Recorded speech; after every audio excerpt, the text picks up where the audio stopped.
Welcome to Cards on Blast. Now, here's your hosts, JT and the Bird.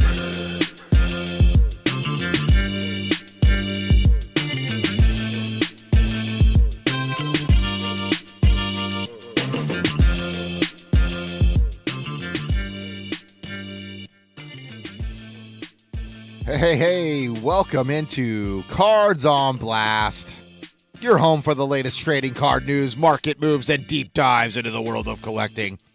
You're hanging with your guys, JT, and that guy, the Bird. What's up, Bird? How you doing this weekend, my friend? What up, JT? Well, I'm doing pretty good, considering I had to replace my water heater yesterday.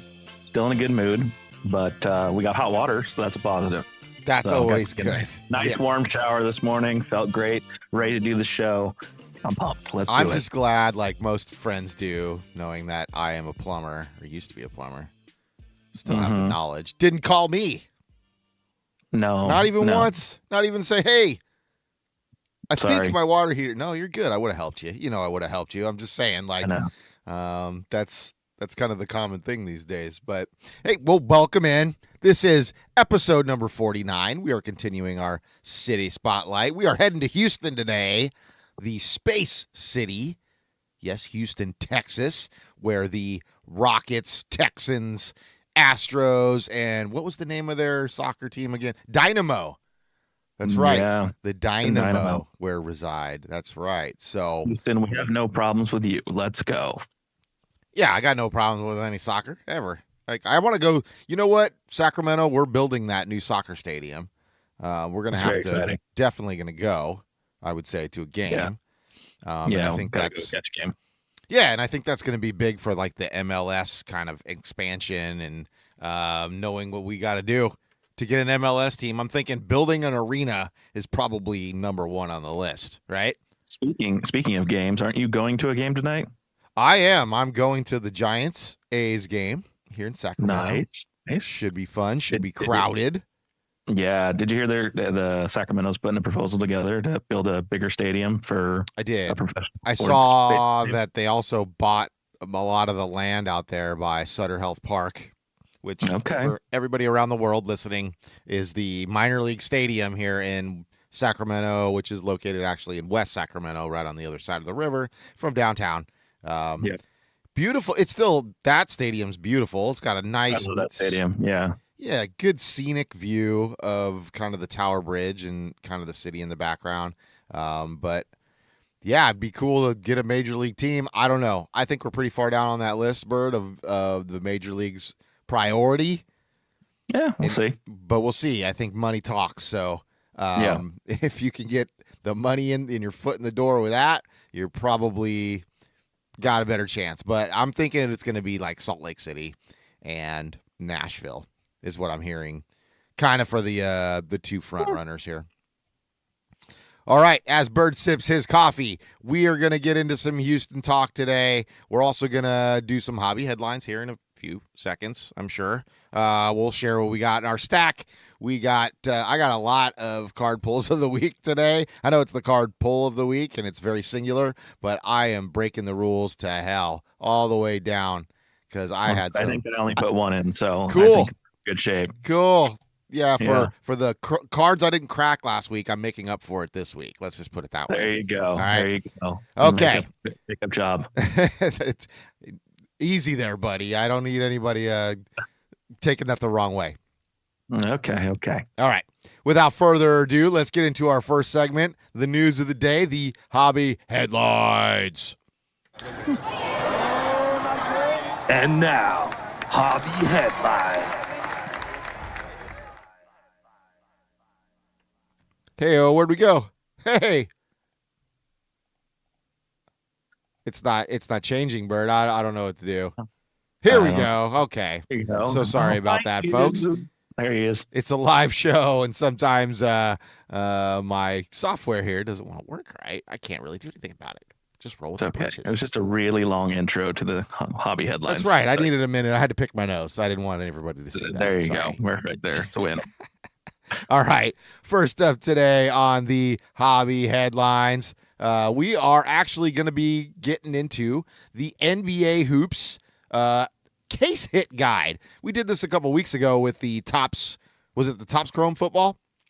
Yeah, I think it was Topps Chrome. Yeah, the Topps Chrome football. We kind of went over the case hits that they had, where you could find them, what your odds kind of were, and since I am anticipating getting my hobby box of NBA Hoops, which shipped yesterday, day before yesterday. Okay. So unfortunately I didn't get it before the show, so we can't open that today. So what we're gonna do is we're gonna track down what we could be pulling in these case hits. I heard Bird did find a couple of the value boxes. I did. Yeah. Okay. Had 2, fun opening. 1. I may have found more than that when I went back the same day for more.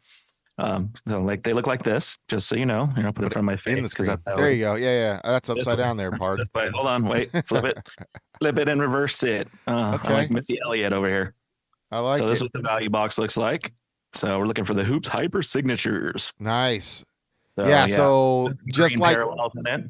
Yeah, just like the Topps Chrome, they have different parallels in different, I should say, case hits and parallels, I would think, in different products. So let's kind of go through that. We're going to start here, number 1, with the block by block. So we have a little chart here, shows all the players available there on the right. And then here underneath the card, you can see where you can find this. Looks like these are only in the value hanger and Fanatics. Fanatics boxes are basically like a value box.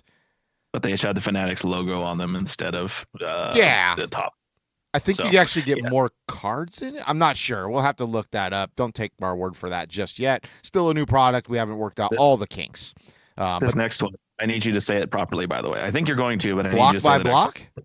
No, the next one. It's okay when we get there. Okay, you're getting ahead of me here. But anyway, this block by block is, like I said, it's in the value box hanger and the Fanatics box, and I kind of like that card. I do like that with the kind of brick background. Looks good. And I think these are all just your rookies that are on this block by block. So nice rookie chase there. Okay. I was thinking it would be like I think that would have been cooler if they would have made it like a defensive player, like the defensive guys, block by block. You know what I mean? Like makes sense. Dort, like for instance, Wembanyama on there, like actually blocking somebody, getting 6 blocks a game or something like that. Player. Yeah, something like that. But I think it's more on the street, buddy. That makes that checks out. Yeah. So block by block, it's a rookie chase case hit there that you can only find in the retail boxes. Next up is the Boom Shakalaka. Did I say it right for you? That's the one. Yeah. Boom Shakalaka. I need some NBA Jam at it. You know what? We need a freaking soundbite from NBA Jam. Or NFL Blitz. Or I'm gonna work on that. I'm gonna get some sound bites from those games.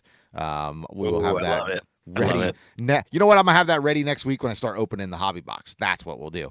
But the Boom Shakalakas, once again, are only in retail boxes. So these are the case hits. I saw a dude hit this on Instagram, opening up a hanger box, actually. So kind of a smaller box, but he found it, and there's only, it looks like 1, 2, 3, 4, 5, 6, 7, 8, 9, 10. Well, Bird, you could have just let me finish counting. Thanks. But there's only 10 players in this Boom Shakalaka case hit, and there is a 1-of-1 platinum somewhere out there of these hiding in a value box. So good luck. Good luck. Did you pull any of those? No, I'm pretty sure that would be my card pull of the week if I would have pulled any of these. Then I would have just ruined it. So good. I'm glad you didn't. No, but I'm not glad you didn't, honestly. Yeah, I'm not glad I didn't either. I would have loved a 1-of-1. I'm glad I didn't ruin it right there, but I'm not glad you didn't pull one. I mean, I do have this box next to me, so that there could be in that one. I'm thinking that's what he's opening today, folks. Little hint into the future here. All right, let's move on to the next one. It's called Hoopnotic. This is a hobby and jumbo exclusive case hit, and it looks like, I'm thinking these are this is all rookies as well. So where the block by block kind of came in with all rookies for the value boxes and below, this is the kind of rendition that you'll find in your bigger hobby boxes and jumbo.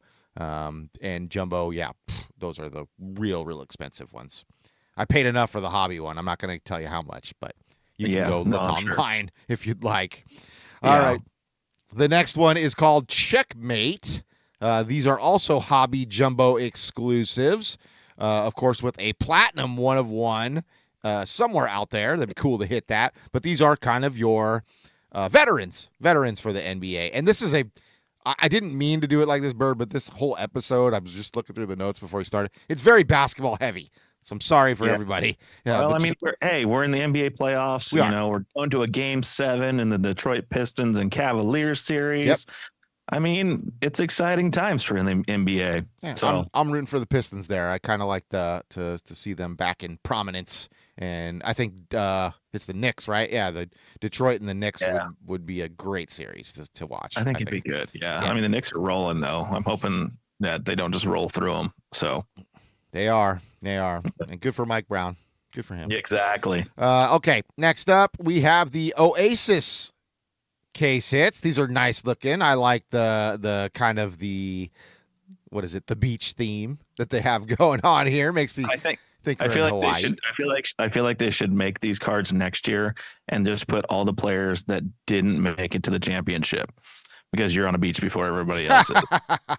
Good call. I like that. Perfect. That's a good one. Hold on. They were almost there, but they're on a beach. Jackpot, baby. Yeah, it's a good call right there, buddy. But this looks like a mixture of veterans and rookies. Probably only your top rookies in there. I'm seeing kind of your top, Cooper Flag, Dylan Harper's in there. These are also hobby and jumbo exclusives. Next up is they call this Joy. Like they're just taking a word now, Bird, and just throwing it on a card. Every time I hear Joy, that's what I want to sing. You remember that song? Joy. Pump it up. And pain. Yep. Keep it going now. Sunshine. Yeah, that's what I hear. Every time I see the word joy, that's what I think immediately. Me too. I don't know why. Well, it just is. If I pull one of these out of my hobby box, or it's in the jumbo box as well, but if I pull one, I will be singing that loudly. Okay, just for you. I think if you pull it and you make it, if it's your card pull of the week next week, I think you should play that song in the background for her. We might get flagged on YouTube, but I think there's we can play maybe 3 seconds of it. I'll have to look up the rules. But I mean, the live streamers have music playing all the time when they're streaming. They're not putting it in there. But maybe when we repost the episode, it might get flagged. Well, hey, I'm worth trying. I don't give a dang. Hey, you get it. It's worth it. Let's try it. Let's try it. I think we can get away with playing about 3 seconds of it without getting flagged. So, from what I hear, so we'll try. Looks like we only have about 10 players on this Joy case hit here. So good luck out there, Hoopers. Okay. Next up is the Finals Pursuit. Now, this chart is a little bit bigger, and it doesn't have just the players. Obviously, it's probably, I think it's just people that were in the finals. I'm not sure. It's not explaining a whole lot here, but your odds of, it looks like there's a couple different odds for a couple different kinds of these Finals Pursuit cards. Oh, okay. I see this. Yeah, so there's a couple different ones where they made it to the different rounds. Okay. Or from the different rounds, I should say. Okay. Well, see, I like this where it's got a first round, second round, semifinals round, the finals, NBA champ team. There you go. NBA champ player, and then finals MVP. So that's exciting that you could get Shea, right? Obviously, that's the card that's on there right now. Finals MVP thing. So that's going to be your most coveted of all of them. Correct. But still pretty cool to see, all the guys that made it into the playoffs. They're recognizing teams that made it to playoffs. Yeah. Kind of reverse of my Oasis idea. So the guys on the beach get one case hit, and the guys that actually made it to the playoffs get another one. I like it. That's a good. Right. Hey, you should. Hey, hey, Tops, get on the line. I got an idea. But hey, maybe somebody from their office is listening, and they'll take us lowly collectors' ideas to heart. We're the ones that consume it, people. Bring it on. Let's go. All right. Next story. The new Topps Chrome Cosmic Chrome has kind of been soaring lately with some of these recent sales. Now, this is kind of a new product, and here are some of the highest, I would say, recent sales that are skyrocketing. We're going to start with the kind of the lowest one, which is kind of crazy, is a Victor Wembanyama. It's the Bird's favorite insert. The bottom even? Oh, my goodness. Yeah, I didn't even realize I said that. I just wanted to make sure I knew it was your favorite insert. It's called the Uranus. And that's why the bottom thing was so funny of what he just said. Absolutely. Sorry, I can't help myself. No worries. Hope you got the chat up. I don't think anybody's in there yet, but I think we had 2 people watching. Hey, so hey, shout out to probably my dad and somebody else. Okay. Hello, sir. I haven't seen you in a while. Right. Hope you're doing well. But the Uranus Victor Wembanyama sold for $6,700. And that was the lowest one. All right. We're only going up from here. Next up is I think this is just the red auto version. I think it's the red parallel. Oh, yeah. I see it of 25 here. Yeah. Sold for $7,200 for Victor as well. Now let's get off the Victor train. We're moving to Luka on the Neptune, sold for $7,600. Those are good looking cards. I don't know if it was worth $7,600, but it's a good looking card. Next up, here we go. Now this is making a little more sense because this is a rookie on the of 25. I'm not sure what insert. If this is an insert, it's got to be an insert, right? It's got to be some sort. Let's see. It doesn't say on the card. Yeah, I don't remember we went over all these when we first did on new releases, but I honestly can't remember every one of them. Yeah, well, it's a Cooper. I'm trying to say it's an autograph issue. This might just be the rookie kind of signature insert. I believe that might be what it is. But $7,900 for Cooper's rookie auto. That's what I'm hoping to pull out of a hoops box, right? Still the chase, man. He is the rookie of the year. And we're heading back to Victor, Mr. Wembanyama, who's now in the conference finals with the Pluto version of this insert for $10,000. $10,000. Good Lord, that's a lot of money. Mm-hmm. Next up is so here's the same signatures card. I think this is just the signature series is what it is, Bird. Although he looks a little cartoony in this one, like his a little bit. Image looks like it's been cartooned out to match the background. 4 of 10. So maybe a little bit, but he actually has. You know what? I'm going to give him credit because he's got a nice looking signature. But that's 11,500. So Victor's kind of hopping back up on the top of the chart scale, so to speak, with his pricing and his sales lately. We only got a couple more left here. He's the bad guy again. He's becoming the bad guy because he's throwing elbows. He did elbow somebody. Yeah, I think that he gets raked a lot. I think if it was anybody else that did that, they would have been suspended the next game. But because it was Victor, the NBA was like, "No, he got thrown out of the game. That was good enough." First offense, kind of a situation, but sure, he does get hit a lot though. Like guys are. I've been watching some highlights where guys are like wrapping his legs, and because he's so tall, they're like, "You can't see the legs. It's fine." Okay, he can't see his legs. That's all you can see of this guy. All right, the last two here are of Cooper Flag. One is the Uranus. Uranus, yeah, love that one. Uranus. It does say anus up there. It's Uranus. Whoa. For $18,500. And then the last one is the same kind of concept card of the Cosmos, I believe is what they called them, right? The Pluto version sold for $28,000, which is the highest cosmic chrome sale so far. The Pluto was the most uncommon, wasn't it? Is that what it was? You know, I don't remember. We went over. I think we went over that. Yes, we did, but I can't remember which one was more uncommon than the last. I'm guessing yes because of this price here. Yeah, I can't remember exactly what the story was on that, but I think because the prices are astronomical, right? On those, and they're super short prints. They don't have. I don't see any numbers on either of these cards here, but yeah. So yeah. Well, let's see. I think we went over it 2 weeks ago. Yeah. So I think you're right. You keep talking. I will come back to you with some information if I can find it real quick. Okay. The next little story I have here, which is kind of sad for my card pull of the week later. Hint, hint. Is there a Con Knipple crash happening? All of a sudden, his cards are dramatically dropping in value and sale prices, Bird. There's what this says here is minus $9,000 in 2 months. But let's go over some of these cards. I got like 4 of them here. We can kind of check the prices and how they've changed just in the last 2 months. So first up is the Topps Silver Pack Rookie Auto of 5. The PSA 10 on 3/16 sold for $19,500. It is now down to $10,900, which is still a lot of money, but that is a almost $9,000 drop right there.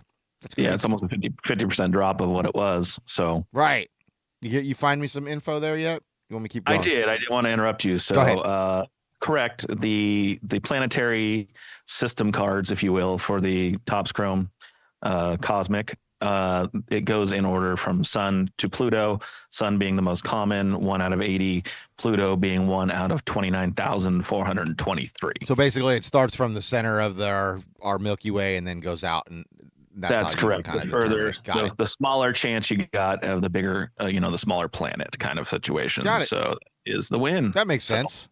Yeah. All right, next com up is the Topps Chrome Sapphire Rookie Auto of 25. The PSA 9, $9,000 just a month ago, now down to $5,741. So Com's taking a hit, man. Look at this. Look at this next one.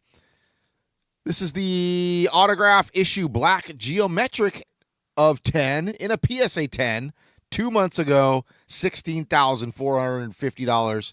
It looks like last month on 4/23, now down to $11,000.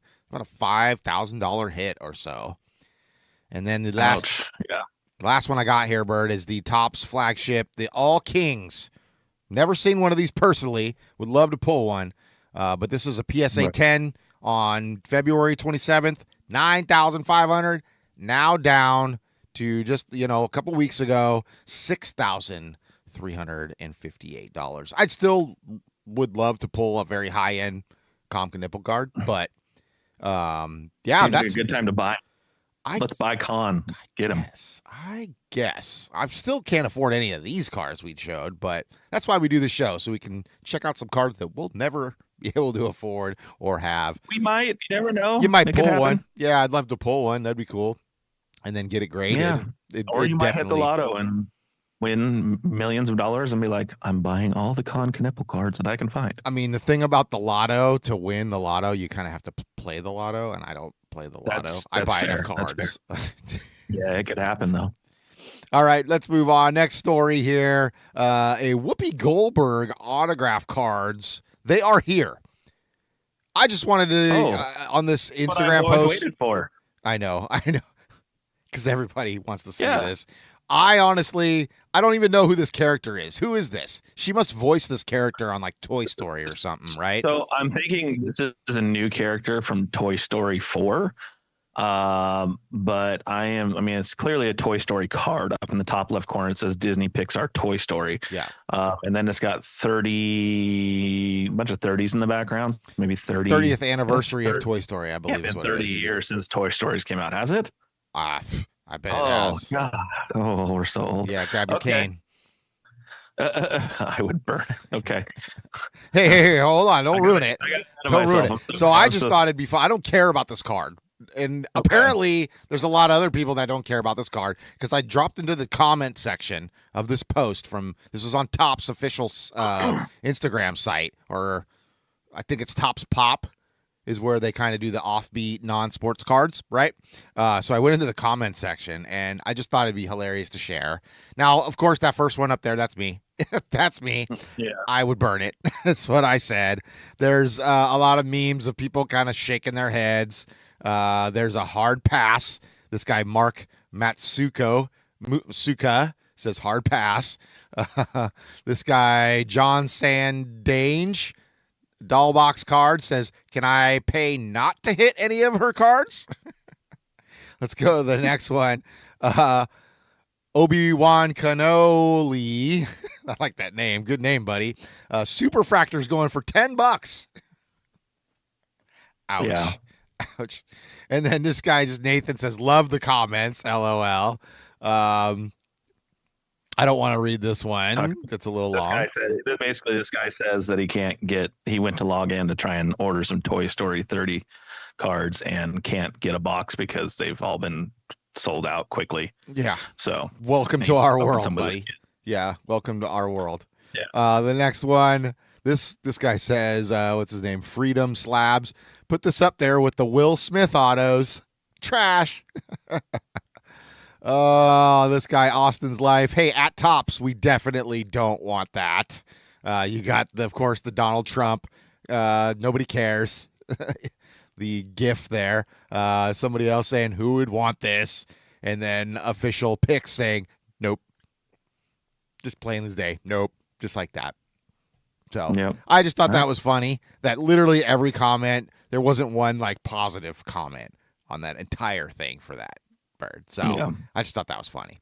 All right. I think we missed this last week. So we're going to make it up. We're going to do it this week. We're going to do our ups and downs. Our ups and downs for the week. Bird. Can't wait. All right. And this, as always, we bring to you by Skybox. Thank you, Skybox, for your fun little price changes and names that you'd like to throw up there. Let's start off with some basketball here. Number one up is Terrence Shannon Jr. at 26%. We got Victor Wembanyama back up on the upscale.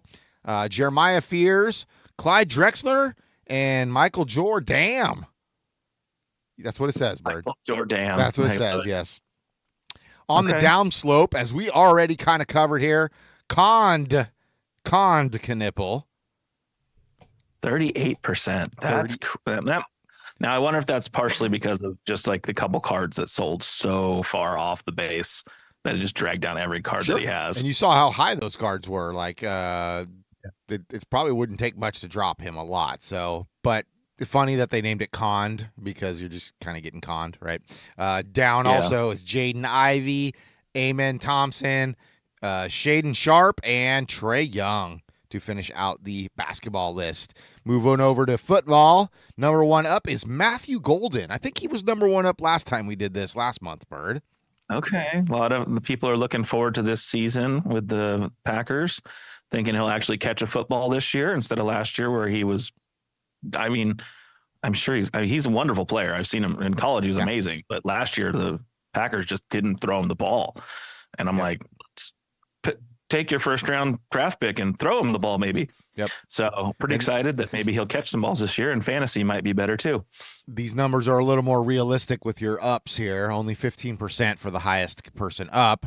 Next up would be Ty Simpson, followed by Waller Payton. Okay, I don't get that. Waller Payton. I don't get that reference. Supposed to be Walter. Yeah.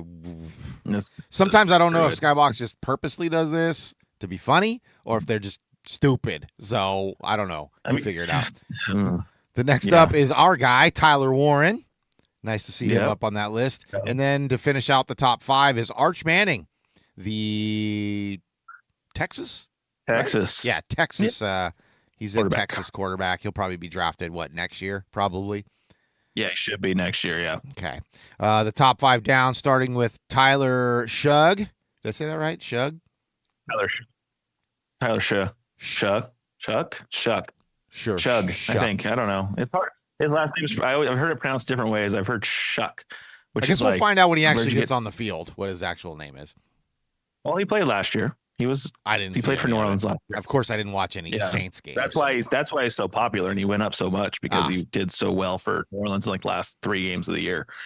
Well, so also down is Michael Penix Jr. We got Brock Bowers. I like this next one. Justin Folds. That's a good one. Justin Folds. And then, laundry because he doesn't play football very well. And then, of course, we got Drake May.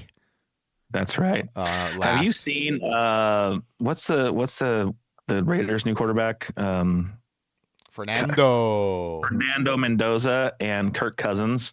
Have you seen any of their stuff on the internet at this point? No, but I heard they did the schedule release and the way the NFL did it, they took movie scenes or something. I'm not sure on that, but I saw either. Apparently because they're both known as really clean cut, we shop at Walmart, that kind of thing. Brooks Brothers. So they actually did a JC Penney's awkward photo shoot together. And then they like did a skit where they're like, "What's your favorite play?" And both of them at the same time were like, "Option 36-5, da da da." Like they named the same play, and they're like, "No way."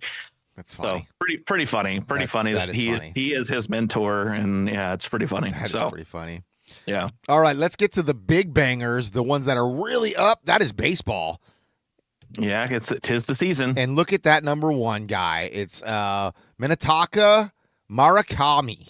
I think I finally actually said that right.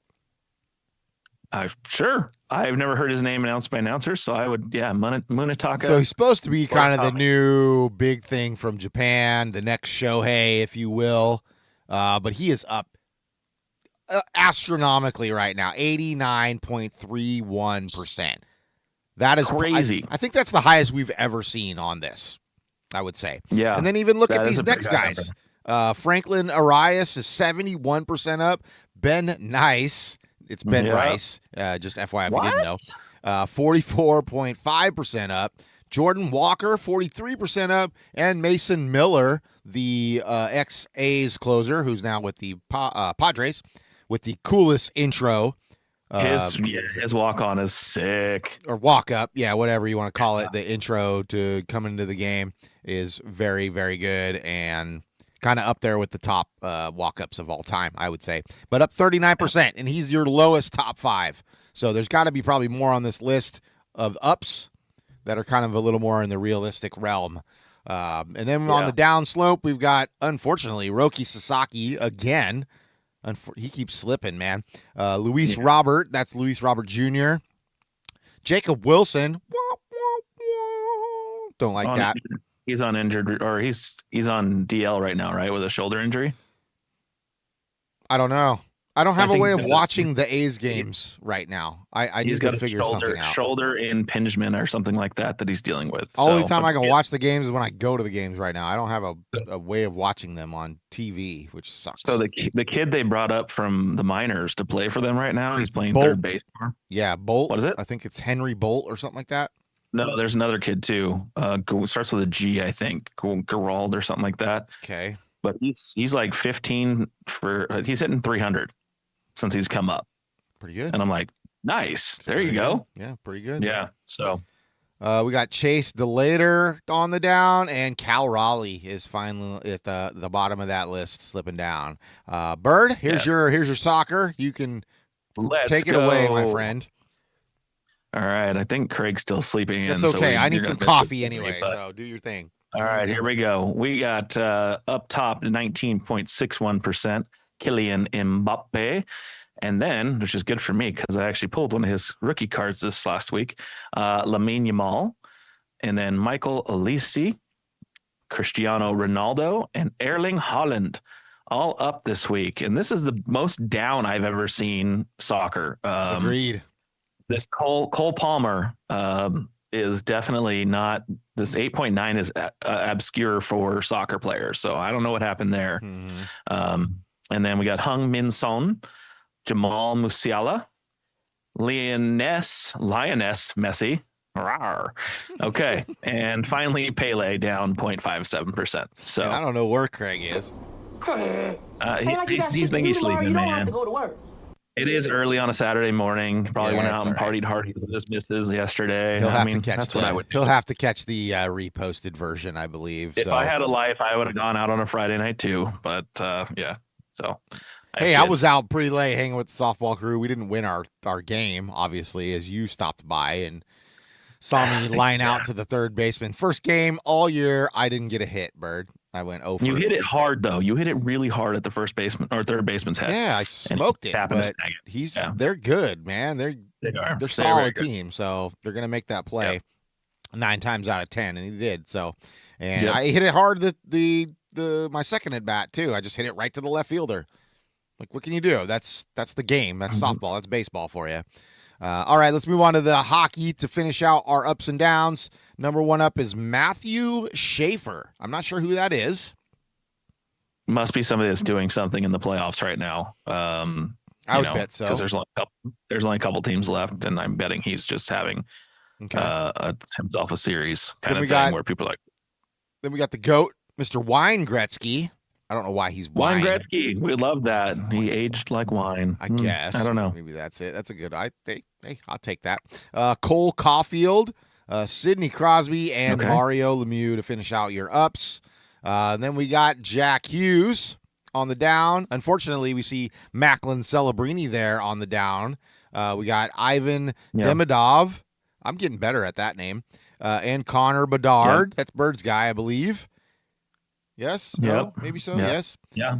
And then we got... Hey, I got a little ahead there. My bad. Lane Hudson.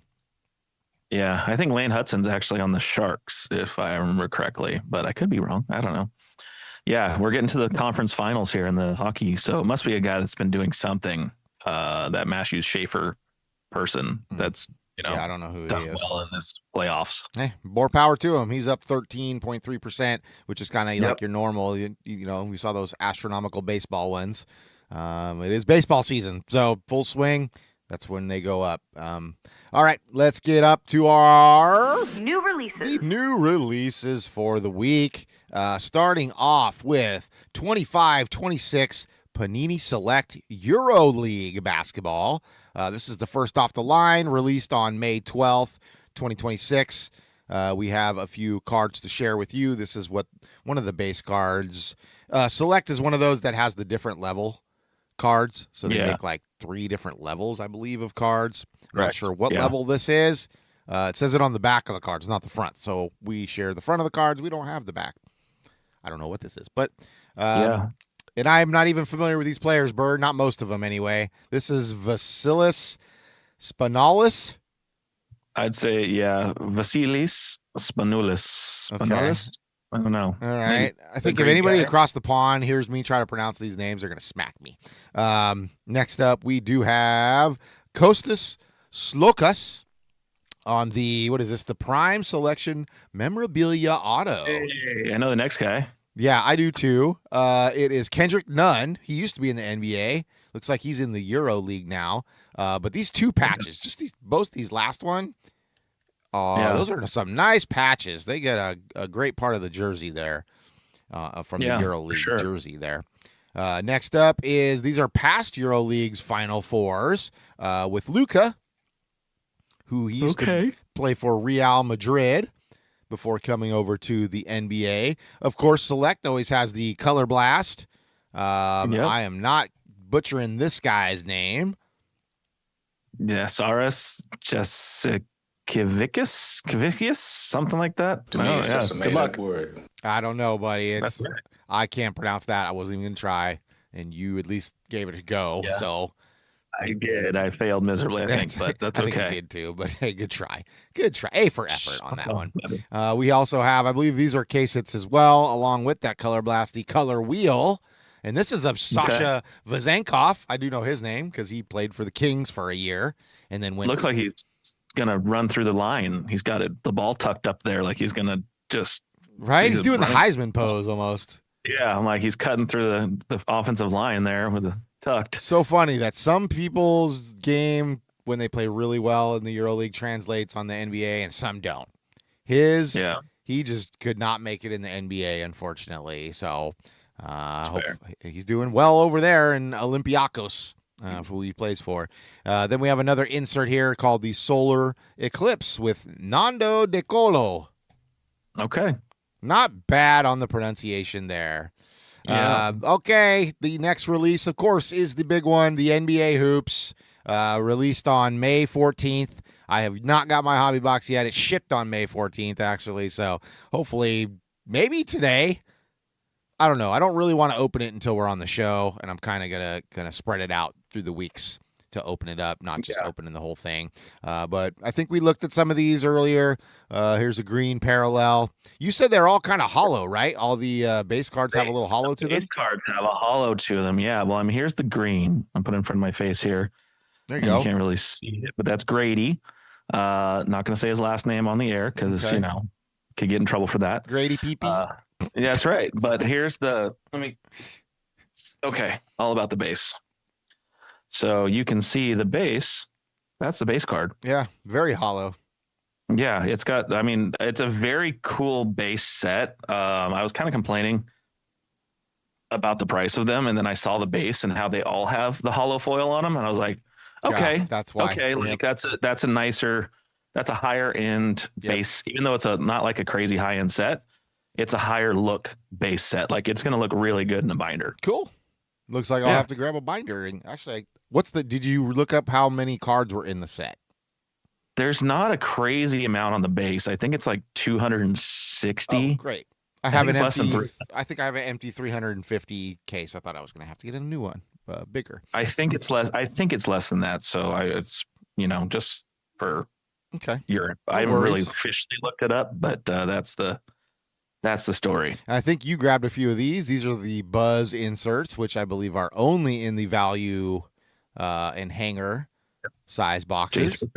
There you go. He's got one of those Buzzes. I didn't see it. The one we're looking at here, the con, is of 99. I doubt that's what you got in your hand. No, that's not what I have. That's okay. We have the 1989 throwbacks, and if you guys listened to last week's show, we talked about the David Robinson card. That's what that set was from, the 1989. This obviously is the Ace Bailey, and looks like it's kind of got some refractorness going to it. I don't know if that's a word, but I just made it a word. Refractorness. I like it. Refractorness. Yep. We just talked about these, the Oasis case hits. Here's Devin Booker, kind of what that will look like on the Devin Booker. I like this one, the Dunkumentary, of course, the movie poster kind of mock-up with LeBron. Yeah. I think there's other players that will have these Dunkumentary ones as well. We have the rookie signatures with Cooper Flag there. Looks like an ID card. Nice. That's it. I didn't want to pull too many of these. We've already looked at these quite a bit. I'm thinking in the future we'll be looking at quite a bit more as well. So I don't think we showed these off, but net to net, and this is an orange of Devin Booker. Oh, yeah, I've yet to see those. That's cool. That's a really nice card. This is another insert. The regular one doesn't have the orange background. It's a little bit higher variation with the orange. It's not numbered or anything, but I still think it's a pretty good looking card. Yeah. Absolutely. Thought I'd show that off to you. I don't know if that's value only or if that's going to be in the hobby, but I guess we'll find out.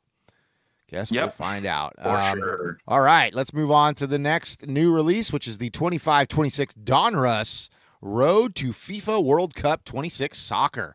This is the hobby blaster that's released on May 15th. We have some preview cards here. I think these are just the base cards of Raul Jimenez from Mexico. Yep. We've got Shea Charles. I think that's what that says. It's a little tough to read on the picture. That's correct, yes. From Northern Ireland. He's a rated rookie, so that's the rated rookie card. Looks just like the base card, actually. I thought they differed a little bit, but I guess not. Yeah, it looks not exactly much. The same. Then we have, I think this is like a green parallel of Victor Boniface or Face? Boniface. I think it's Boniface. Okay, and that is an optic, so that's got to be going to be an optic, a little thicker. I don't know if optic considers itself foil board cards or what. So I'm not sure. I mean, this is last week's my card pull of the week, that of 20 that I had, the one of 20. Out of this series. So okay. I got that out of a value box, not out of the and it was an optic. So that's correct. Okay. Yeah, it was a 1 of 20 red pyramid. Oh, I remember that one. Yeah. That was cool. That was a good card. Good card. We have Christian Polsnik on the signature. Christian Polsnik, sorry, on the signature series with his auto. Got a good looking auto there, Christian. Then we have the beautiful game dual auto with two guys' names I will not even touch with a 10-foot pole. Hassane Diao and Papa Matar Sarr. Good job, buddy. We've got Kit Kings, which I believe is for the goalies. Does that have something to do with goalies? Kit Kings? No, I don't think so. Maybe. No, because Heung-min Sol, his son, is not a goalie. He is a striker or forward. Okay, I'm thinking he would have had gloves on if he was a goalie. I should have took that into account. No, it's smart. Yeah. Guy.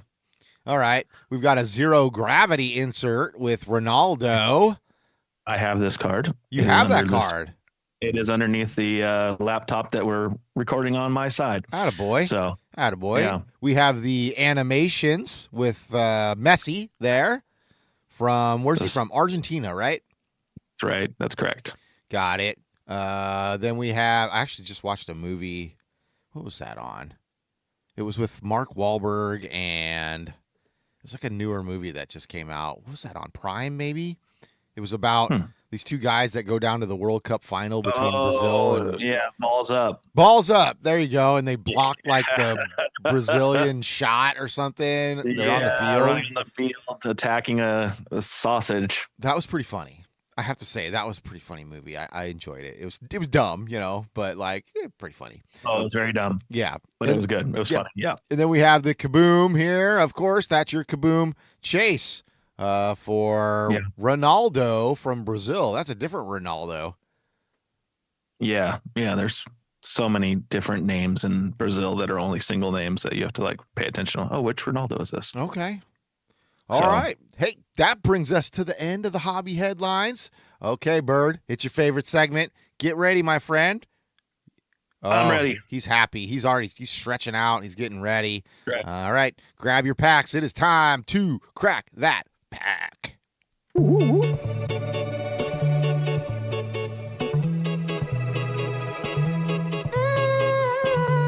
Time to crack that pack, where we open a pack live.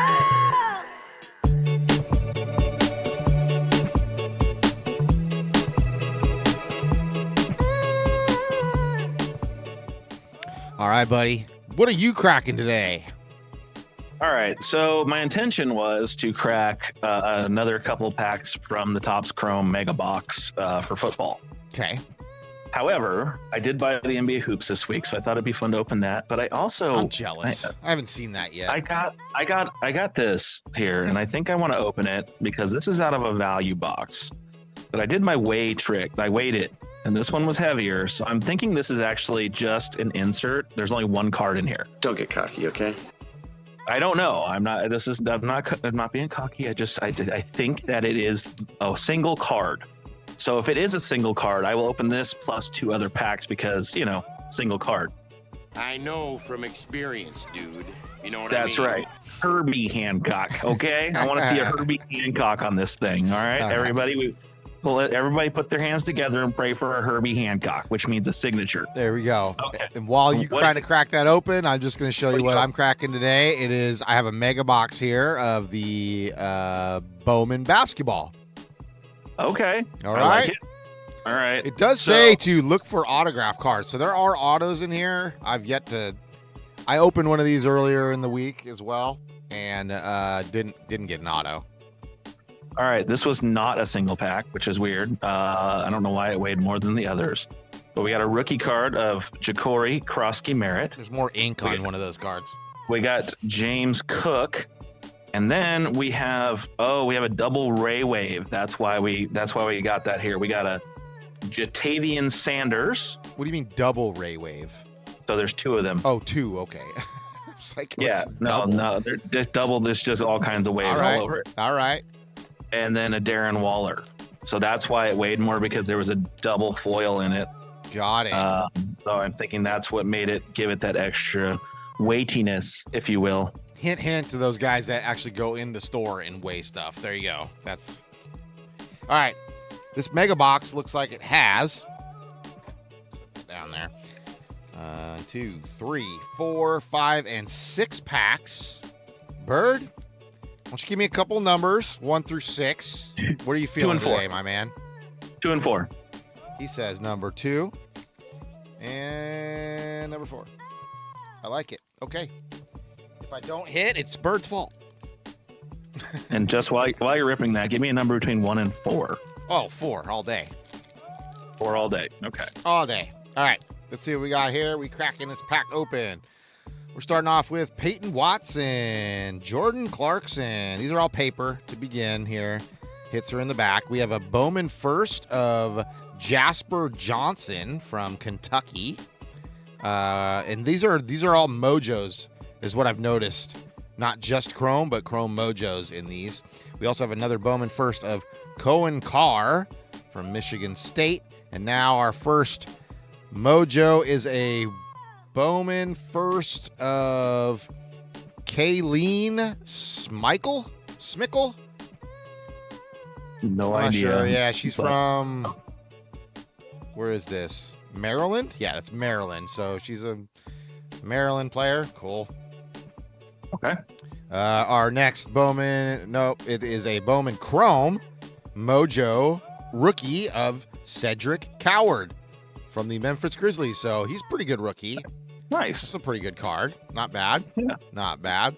And then we're finishing off with a paper Kyrie Irving here. So, Okay. all right.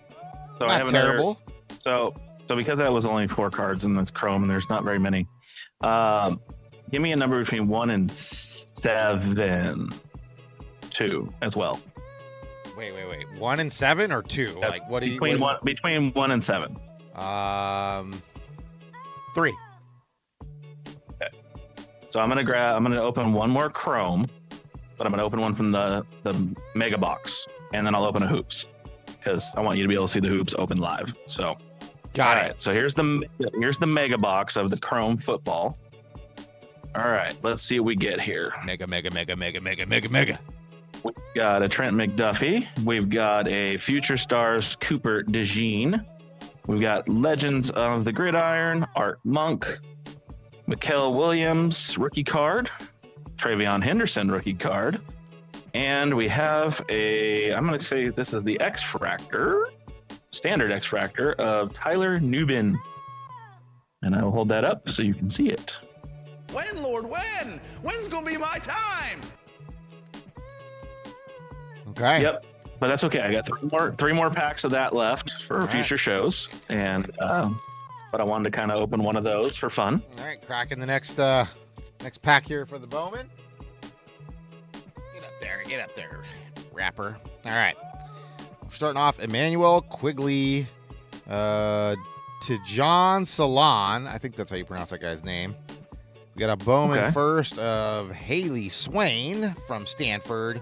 We have another Bowman first of, oh my goodness, Xavier Lee from Florida. Okay, not familiar with him. Ooh, I see some purple back here, Bird. Okay, and I don't like the peeking thing.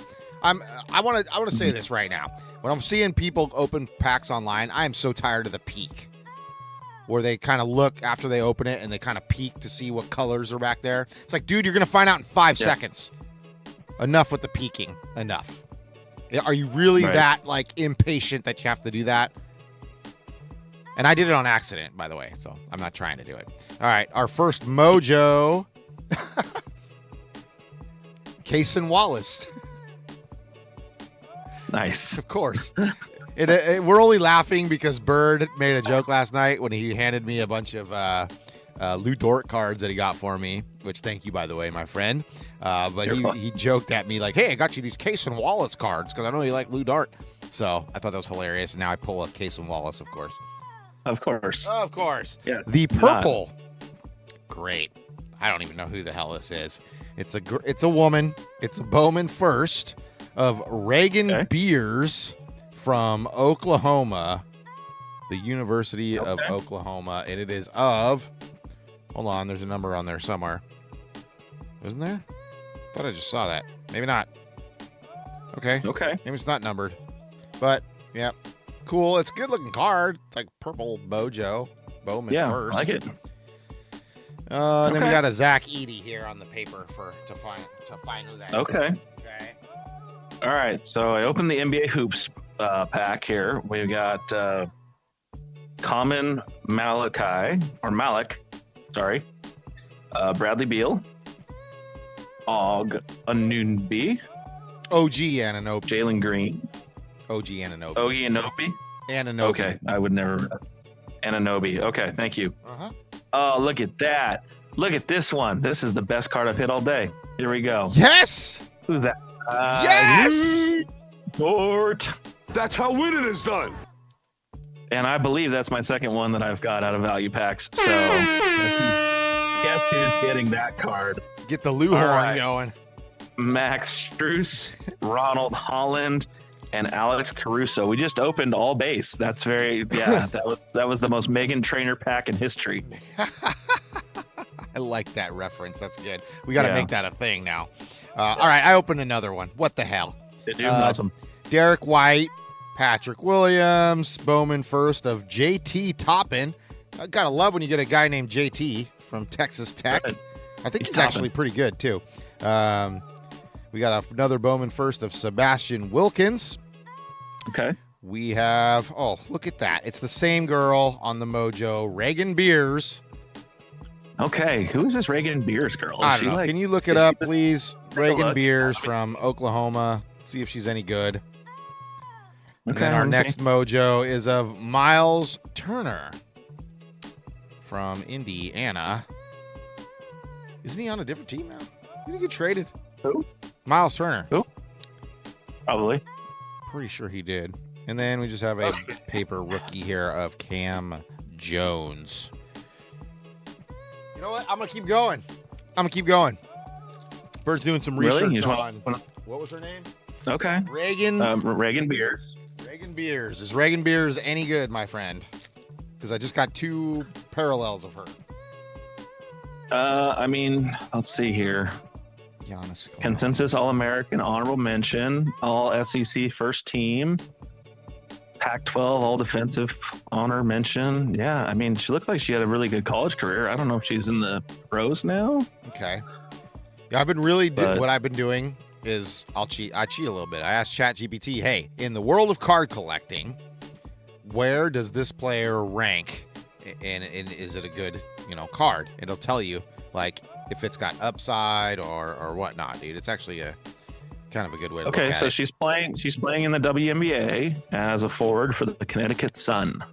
Okay, so this is her one and only Bowman college cards. Okay, that's not bad then, I guess. Yeah, so she made it to the WNBA, so that's a win. All right, so I opened up another pack and I went straight to the Mojos because the base cards were nothing to scream about. We got a rookie of Max Shulga. Max Shulga. I don't know who he is. He's on no idea who it is. Yeah, he's on the Boston Celtics. And then we have where did I put these? Right there. Then we have another pink or purple. Oh, here we go. This is of 199. It is of Keyshawn George from the Washington Wizards. So, not great. Okay. And then we have, oh my goodness, this guy's name on this rookie card. Yannick Conan Niederhauser. That's my favorite guy. He's amazing. That's going to be my collecting. I don't know if you can see it, but it's barely fits on the card. My new collect, like Lou Dort for you. I'm going to start collecting Niederhauser. Yeah. Yannick Conan Niederhauser. It's Conan / Niederhauser, by the way. It's hyphenated. Okay. All right. You got anything else? All right. Yeah, I opened another one of those NBA hoops because I felt like that was such a crap. All right, I'll keep the music rolling. Let's go. So we got Mikal Bridges on the green. So right at the front. Okay.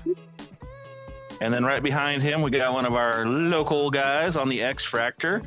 We got Mr. Devin Carter. Okay. Yeah, I had high hopes for him, man, but I don't know if it's going to work out here in the Kings. He might need to go somewhere else. Spears rookie card. Tyrese Proctor rookie card. Walter Clayton Jr. rookie card. Wow. Okay, and this is what's called the Fanatics insert or variation, I think, because it's got a bunch of little basketballs around the outside of it. Okay. This is Kyrie Irving. It's kind of hard to see potentially the basketballs. I can see them. I think I can see them. Yeah. Yeah, they're kind of a weird. They're there. It's just kind of hard to. That's a good, I think that's the good card picture right there.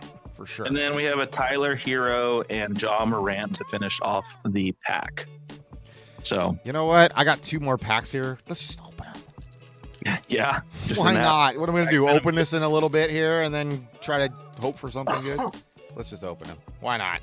All right. Jaylen Brown, Vucevic, Nyla Brooks Bowman first, Jadia Silva Bowman first. Coming to the Mojo, Cody McMahon. Bowman first from Old Miss. Okay. We got a Josh Hart on the next Mojo from the New York Knickerbockers. Okay. And then we have a rookie back here, Jace Richardson from the Orlando Magic. All right. One more. I only have one more pack. And then this whole box is done. And this was not that great of a box. I put my boxes away, so I'm not. I put the boxes away, so I'm not tempted. So. All right. Peyton Pritchard, Emily Skinner on the Bowman first. Tondu Yasufu. I think that's how you pronounce that guy's name on the Bowman first. On the Mojo, we've got Tomani Kamara from the Blazers. And then we have an insert of, that's a nice one. Caleb Williams, who's projected to probably be a top 4 pick in the NBA draft from North Carolina. On the Mojo. There you go. Insert. What is the name of this insert? Mega Prospects. Okay. So that's a good one. That's probably the best hit of the box right there, honestly. Yeah. That's great. So that's a good one. I like that. Glad one of us got a decent hit out of our opening today. Yeah. So glad you that was literally the last card, too. The last one I could hit on. So, all right. I guess that'll do it for Crack That Pack today. Yes, sir. Not the greatest Crack That Pack, but we'll have better ones in the future, I'm sure. Just means there's so many more in the boxes left to open that could be good. Yeah. So, yeah, at least in mine. For sure. Now, I was thinking about this. Do we want to roll in the main segment? Do I want some music in the background? Do we want to do that? No. Man, we could have some music playing. I don't care. I have the only thing I really have is kind of our online waiting music at the beginning. I don't know how many people can actually catch that though, and are joining our lives that early. Have to. I mean, if it gets distracting, we can always turn it off. It's fine. It's not going to bug me, but I just kind of like to have something.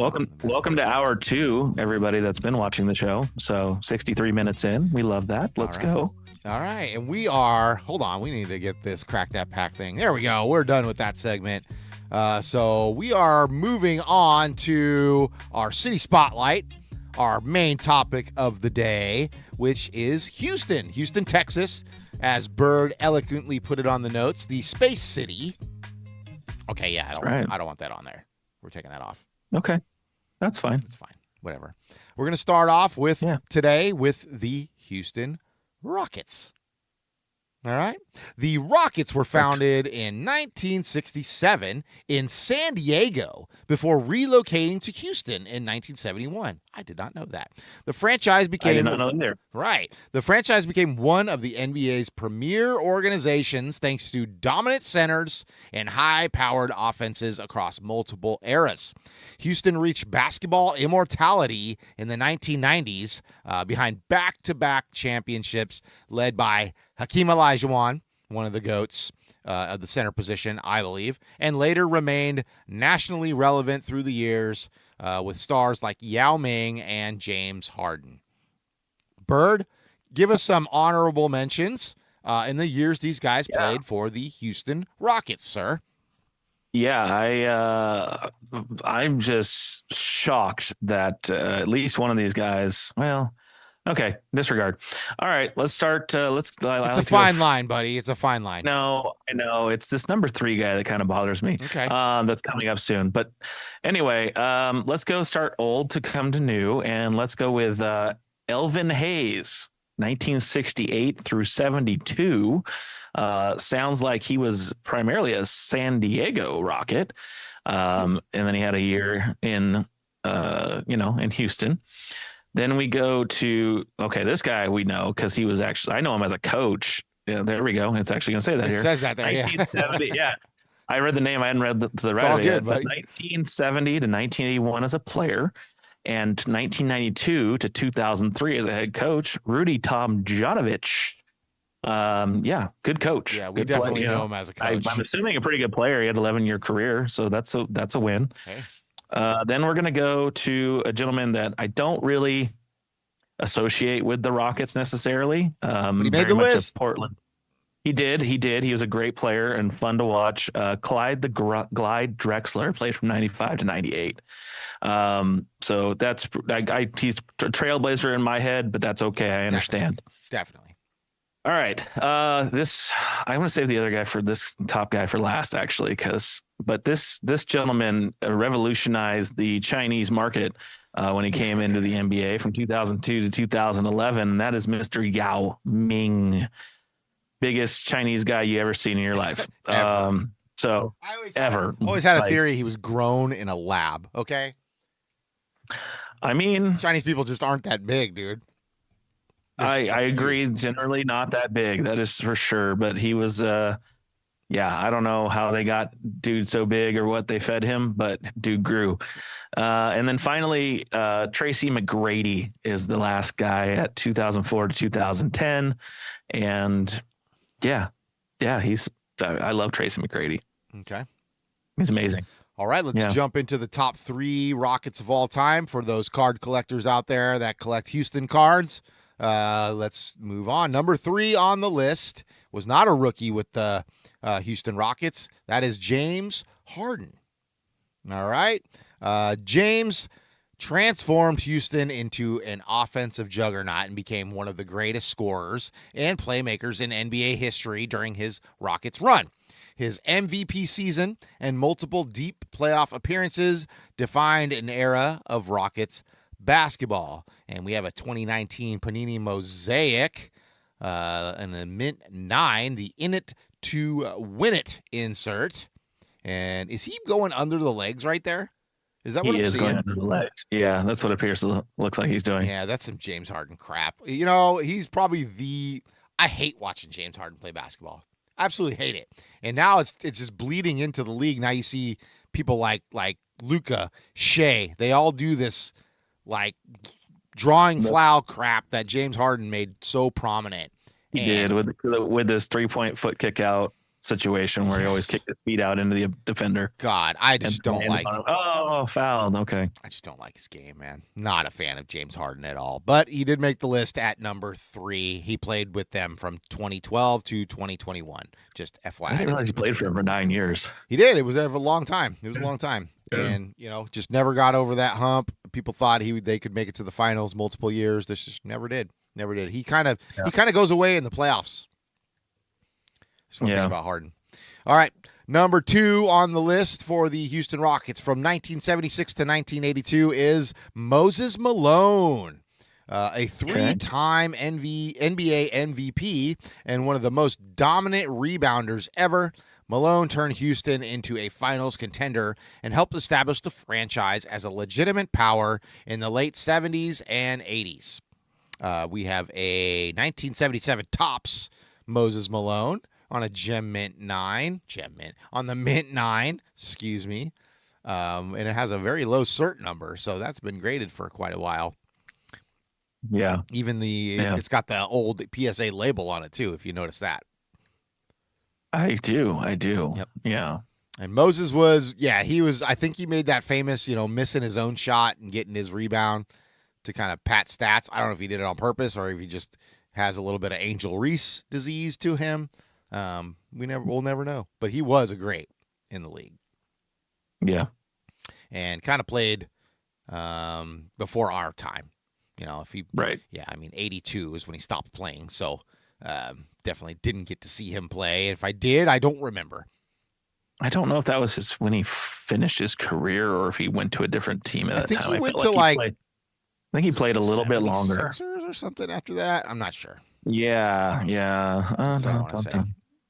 Let's try it on the screen that actually matters. There you go. But yeah, like I said, this is a 1977 Topps in great shape and a 9. Maybe a little off-centered in my eyes. That's probably why I got the 9. Looks a little. He played through 1995. I do remember him playing. He was just kind of an older guy when we finally got to watch him play. I think so. Yeah, 12-time NBA All-Star, 8-time NBA All-NBA team selection. So 76ers was when he that's what happened after the Rockets. He got sent to the Sixers and both league and finals MVP in 1983. So I heard that. I wish I didn't hear that, but I just heard that. All right. The number 1 player in Rockets franchise history from 1984 to 2001. Probably no surprise here. It is Hakeem the Dream Olajuwon. The Dream is not only the greatest Rocket ever, but one of the greatest centers in basketball history. Olajuwon led Houston to back-to-back NBA championships That's when Jordan basically went out of retirement for the first time. That's the only reason they won, just FYI. He won MVP and Defensive Player of the Year honors and delivered one of the most complete careers the league has ever seen. Definitely one of the all-time greats. We have a 1986 Hakeem Olajuwon here. Not his rookie card, but this definitely is autographed and authenticated through PSA. There's no grade on that card. Looks like they only got the authentication. No, they got a 5. No, that's the. I don't think that's the grade. No, no, I think it's a 5. Maybe. I think it's. Oh, yeah, that's EX5. okay. Yeah, they didn't grade the auto. They just authenticated the auto. No, they authenticated the auto. They didn't grade it. Got it. And it's 5. That's an older PSA label as well. So. That's a little trip through time on these PSA labels just with the Rockets. Pretty tore up right there, but on the edges and whatnot. So, yep. Well, this next team that we're going to talk about makes me want to bang. I'm pretty sure his name is misspelled on the card, though. Really? It says Akeem with an A. His name's Hakeem. No, there's an H-A-K. On the one I'm looking at, it's H-A-K. No. On the actual card. Really? Oh, on the card, it does say Akeem. Yes, it does. It says Akeem. That's right. You're right. It is Hakeem. I'm sorry. I thought you were talking about the label of the PSA. I know. No. They got that right. They did misspelled it on the card. I never noticed that before. Interesting. I wonder if that's an error or. Huh. I don't know. Maybe it's probably worth quite a bit if it's a one-off. I wonder if they printed all of them like that in 86. Probably. I bet you they did. All right, let's move on to the next sports franchise out of Houston, the Houston Astros. Yes. Bang the drums, baby. Bang the drums. Let's go. Not a fan of the Astros. As being an A's fan, you can imagine. But let's see what their history says here. We have to do it. The Astros began in 1962 as the Houston Colt 45s before changing to the Astros in 1965 to match the Houston's growing identity as, quote, Space City. They played in the famous Astrodome, once called the eighth wonder of the world, and eventually became one of baseball's modern powerhouse franchises. After years of heartbreaking and rebuilding, Houston exploded into a dominant force in the late 2010s and 2020s with multiple World Series appearances and championships, though their legacy is forever tied to the 2017 sign-stealing scandal, which they still get booed in visiting parks today, I would say. As they should. You cheat, you get beat. Bird, give us the honorable mentions for these. Actually, these guys, I got no problem with these guys except one of them. Two of them, I should say. Two of them. Yeah. Okay. All right, so let's start, as always, from the oldest to the newest. We're going to go with Jimmy Wynn from 1963 and 1973. I have not the slightest idea who that gentleman is. First time hearing his name. I was not alive when he was playing. I'm sure he was lovely. All right, going to the next gentleman in this order. Obviously, a lot of people reference him with another team in Texas, but that is Mr. Nolan Ryan from 1980 and 1988. I believe the Astros were his third team. Mets, Angels, Astros, Rangers. That's it. That's right. He played for 4 different teams. I forgot. Don't question me. He finished with the Rangers. That's right. Yes. I'm not questioning you. I just forgot that he played for 4 different teams. No, you're good. For some reason, I forgot about the Angels in there. That was the one I was not coming to my mind, was the Angels, because I don't think he had a long stint with the Angels. I got you. All right. Yeah, absolutely. All right. Then we're going to go to Mr. Lance Berkman. He was a first baseman and outfielder. Big bat, man. The guy hit the hell out of the ball, from what I remember. Yep. At least. Number 3. I'm gonna skip. Because I know the hatred's coming for those other guys. So I'm gonna do him last, so you can throw your hatred at him. This next guy is a pitcher. and obviously not just for Houston, but he has pitched in multiple places here, Justin Verlander. Boo. So the one A's playoff game I was ever at in my life, Verlander pitched a gem against them, and it was the deciding game. But he wasn't cheating, at least. No, you're right. He wasn't cheating. I still don't like him, though. I mean, he's a Hall of Fame pitcher. He's obviously. got a really hot girlfright or wife now, maybe. Okay. I don't even know. Yeah. All right. Well, see, things you find out when talking to JT. All right. This final guy is now on my team, which is it's controversial in my own head to see that. But Mr. Alex Bregman, 2016. Wait, he's on your team now? He's on the Cubs now. Yeah. Huh. Yep. He went 2 for 5 yesterday against the White Sox with a 10-5 win. So what? He only played for like the Red Sox for like a year, and then he moved to the Cubs. Okay. Yeah, he got traded to the Cubs this last season. He's doing really well for the. I mean, he's hitting 250. He hasn't hit a lot of home runs or anything, but 14 RBIs, 44 hits is his current stats. So not crazy good, but you know what? I do like the way he plays. He's a good ball player, but he's just not. He was on that cheating team, so gotta boo him. Well, gotta boo him. That's fair. All right, let's move on to our top 3 Astros of all time, starting with number 3, of course, in ascending order from 1991 to 2005, Jeff Bagwell, a Hall of Fame first baseman who blended power, patience, and athleticism into one of the greatest careers of his era. Bagwell became the centerpiece of Houston baseball throughout the 90s and early 2000s. Yep, and I remember Bagwell well. No, was he part of the steroid questions? Because he was massive. I remember him just being gigantic. Maybe he kind of was in that era, 91 to 05. Yeah, I mean, his arms were just gigantically strong. The card here we have, you're probably right. The card here, the guy I actually with Houston, I equate that to more is Ken Caminiti. Remember him? Oh yeah, Caminiti. Yeah, Caminiti, sure. I believe that was the guy that really had the big McGuire legs, as I like to call him.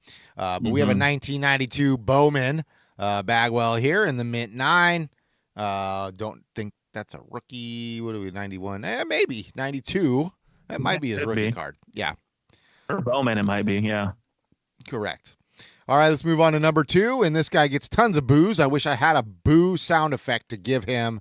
But you know what? I do give it to the guy for being, and he's still on the team from 2011 to now. It's Jose Altuve. And the only thing I respect about him is that he's a short guy. I'm kind of a shorter guy. I'm out there playing softball with these big trees and softball. So that's the only thing I equate with him. Other than that, part of that cheating team there as well. He is the engine of Houston's championship era. Altuve became an MVP, multiple-time batting champion, postseason star, and one of the most recognizable players in franchise history. And we have the 2021 Topps Heritage with a Real One Autos on the Gem Mint 10 there. There you go. Got anything to say about him, Bird? I just, did we go see the Astros? Is that the one we went and saw together? Yes. That was, right? Yes. Okay. And I remember you and I were sitting there because we were on the third baseline, and he was sitting there warming up, like taking his batting swings before he was up in the box. And we're like, gosh, dang, he's short. He's short. Like, I think he's like 5'6". Yeah, like, he's not a tall gentleman. So pitching, no wonder he bats so well, because his strike zone is so small that, you have to throw it somewhere over the plate. There's that famous picture of him like standing next to Aaron Judge. It's just insanity to see the size difference in those guys. No, it's right? crazy difference. And I got to give it up to him. Like, baseball is one of those sports where you don't have to be a big guy to succeed. That's what I love about baseball. Not at all. That's great. All right, number 1 player in franchise history for the Houston Astros from 1988 to 2007. A nice long career. I believe all with the Astros his entire career. Craig Biggio. The ultimate Astro, as he is coined. Biggio spent his entire Hall of Fame career in Houston. There we go. Collecting over 3,000 hits while embodying toughness, versatility, and consistency for nearly 2 decades. And here's a card we are very familiar with, the 1989 Topps Craig Biggio in a Gem Mint 10. There you go. Love it. Love it. Yep. Yeah, and I totally respected that guy. Yeah, second baseman, right? He played second base. Of course. Okay. Yes. I know. I was trying to keep track of it in my head, man. Those middle infielders all kind of interchange at times. No, you're good. As we found out. You're good. As we found out with Cal Ripken a few weeks ago, we were like, he played shortstop, right? And we're like, but it says third base. Yeah. Well, he came into the league third base. Yeah. So, but I think Biggio was exclusively second base pretty much his whole career. Yeah. All right. Yeah. Moving on to the football franchise located in Houston, the Houston Texans. The Texans joined the NFL in 2002 after Houston lost the Oilers franchise to Tennessee, which I don't think – maybe we should have included the Oilers in here. I didn't even think about that. Could have, yeah. I mean, I can throw one off the top of my head. Here, just keep going. Maybe you can pull up a couple. Do an intro, and I'll see if I can pull up a few. As an expansion team, the organization struggled early, but gradually built contenders through elite stars and strong defensive teams. Though the Texans have yet to reach a Super Bowl, the franchise has produced some of the NFL's best talent of the 2000s and the 2010s. Do you want to do the honorable mentions first, or do you want to mention some Oilers first? Let me mention the Oilers to get them out of the way. Okay. Because they're not really a franchise anymore, but there were some guys that played for them that were absolutely, crazy good. And I'll start with the offensive line. And this guy I remember vaguely from my childhood, and Mike Munchak, a 9-time Pro Bowler and Hall of Famer who formed one of the league's best guard duos alongside Matthews, which is a different somebody else named Matthews. I think it's Bruce Matthews, actually. Bruce Matthews. So he had 14 Pro Bowls in his career, that Bruce Matthews guy. So pretty damn good career for an offensive lineman. Okay. Another guy that was on this team that definitely needs to be mentioned is Mr. Earl Campbell, running back 1978 through 1984, 1979 NFL MVP, famously known as the Tyler Rose. No idea why. But he won 3 consecutive rushing titles at one point. And finally, you can't not mention the Oilers without mentioning this gentleman, Mr. Warren Moon, quarterback from 1984 through 1993. Prolific passer who directed Houston's high-octane run-and-shoot offense, leading the franchise to 7 consecutive playoff appearances. Okay.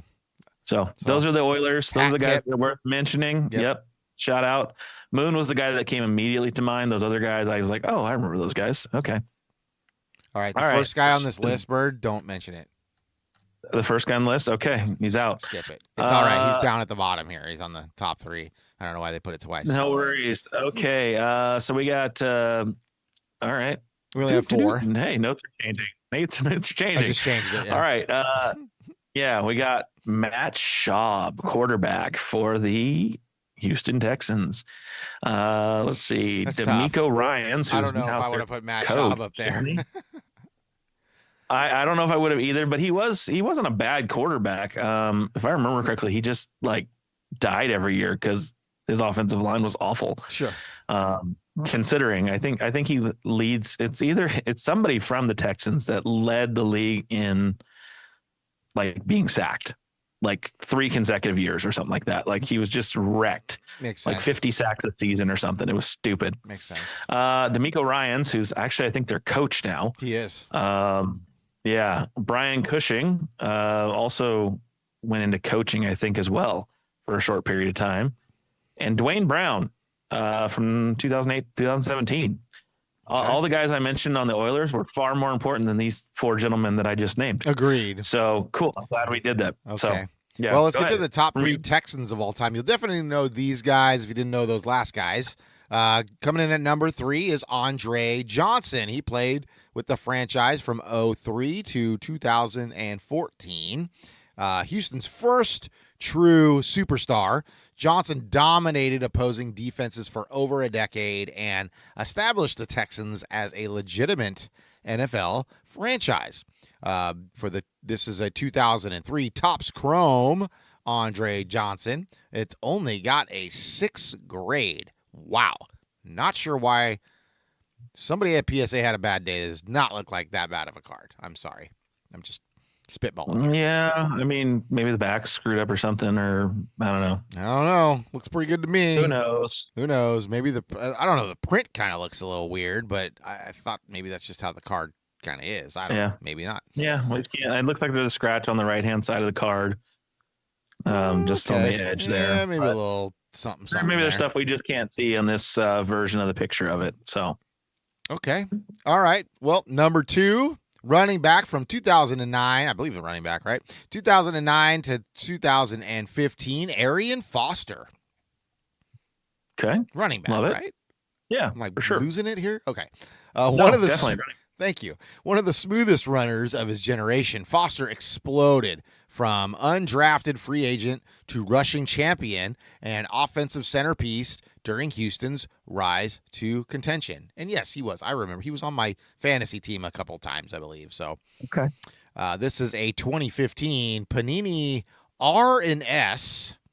Okay, it's a Crusade Gold on the insert. Never heard of R&S. I don't know. Rookies and Stars. Yeah, there you go. Oh, that's just weird how they abbreviated that on the PSA label. Okay, this is a Gem Mint 10, and is a good-looking card there. I like that card. I do. I like that card a lot. I like when they do the shield. I like the idea. Crusades. Yeah. I like those inserts. So they've been doing those a while. Obviously, this is from 2015. They still do those to this day.